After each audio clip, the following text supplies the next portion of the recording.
Hoje, dia 25 de setembro, dia de São Sérgio.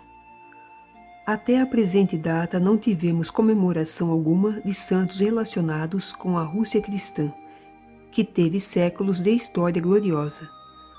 Reservamos, portanto, esse dia em que a liturgia não propõe memória alguma para comemorar um dos santos mais característicos do povo russo.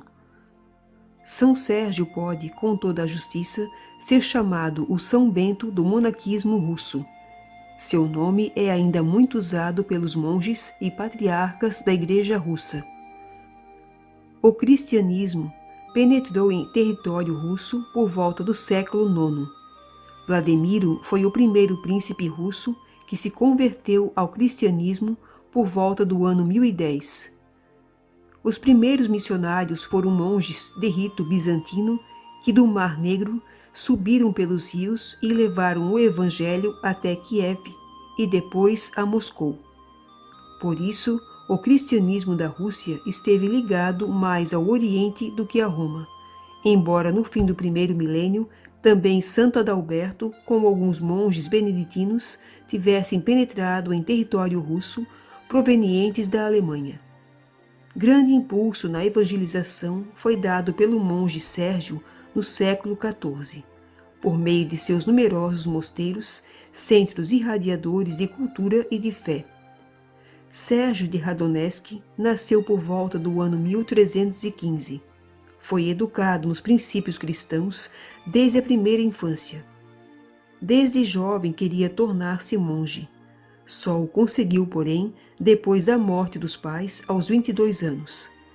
Após breve experiência, não satisfeito com a espiritualidade monástica, então em decadência na Rússia, Sérgio, em companhia de seu irmão, iniciou a vida eremítica numa floresta virgem perto de Radonezk, construindo com as próprias mãos uma capela dedicada ao mistério da Santíssima Trindade, devoção desconhecida na espiritualidade daquele povo. A companhia do irmão durou pouco tempo, pois não aguentou aquela vida de austeridade. Sérgio não desanimou. Ao contrário, enfrentou perigos e provações sem conta. A fama de sua santidade aos poucos atraiu-lhe numerosos discípulos, de tal maneira que se formou ao redor dele uma verdadeira comunidade de monges, que por sua vez evoluiu numa instituição monástica. O Mosteiro da Santíssima Trindade foi o centro do novo movimento religioso. Sérgio recebeu o sacerdócio a fim de melhor desempenhar sua função de mestre dos monges, cuja atividade se desenvolvia nos moldes dos mosteiros beneditinos com a regra fundamental: ora et labora, oração e trabalho. Nos mosteiros fundados por ele, vivia-se uma espiritualidade intensa, com a prática das virtudes da pobreza, mansidão e confiança na providência divina, projetando-se como a encarnação do ideal de perfeição do povo russo. Os mosteiros de São Sérgio, verdadeiros oásis de espiritualidade para as almas sedentas de Deus, transformaram-se em faróis de esperança na restauração da pátria após a catástrofe da invasão mongólica, em 1368. Por sua grandiosa obra, São Sérgio, no dizer de um grande escritor russo, foi o grande educador nacional do povo russo. Tinha o carisma especial de tocar os corações, servindo-se deste dom para desanuviar rivalidades entre príncipes.